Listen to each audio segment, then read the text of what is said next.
Assalamualaikum warahmatullahi wabarakatuh. My name is Raja Radia from 5A class. In this video, I want to explain about strategies for data collecting and researching. Role-playing. What is role-playing? Role-playing is defined as participation in simulated social situations that are intended to throw light upon the role or role context governing real-life social episode. Various role-play methods have been identified by Hamilton and differentiated in terms of a passive-active distinction. And there are role-playing in educational setting. First is developing sensitivity and awareness.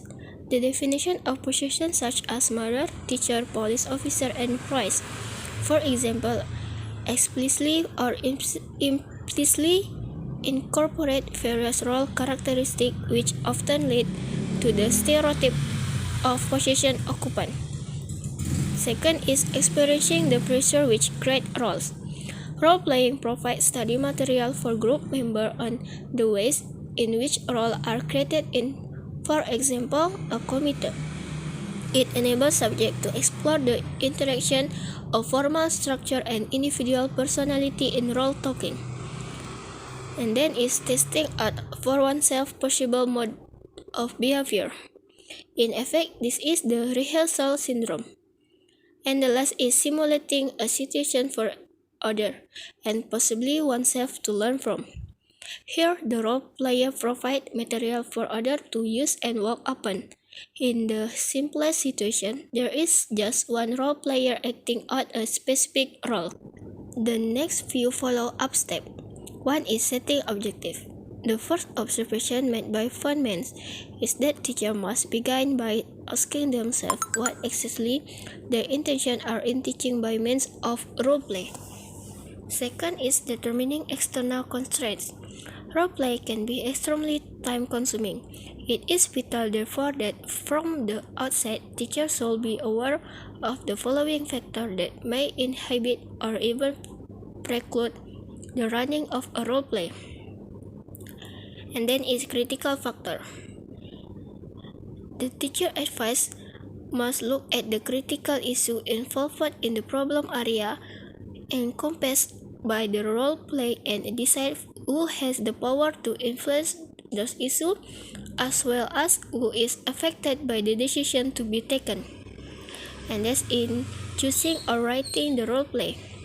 The choice lies with teacher either to buy or to borrow a ready-made role play or write in their own. And then is running the role play. The concept of perfection is always to pilot test the role play material that one is going to use, preferably with a similar audience. And then is the briefing is more than simply checking that the right lesson has been learned and feeding this information back to the teacher. And the last is follow-up.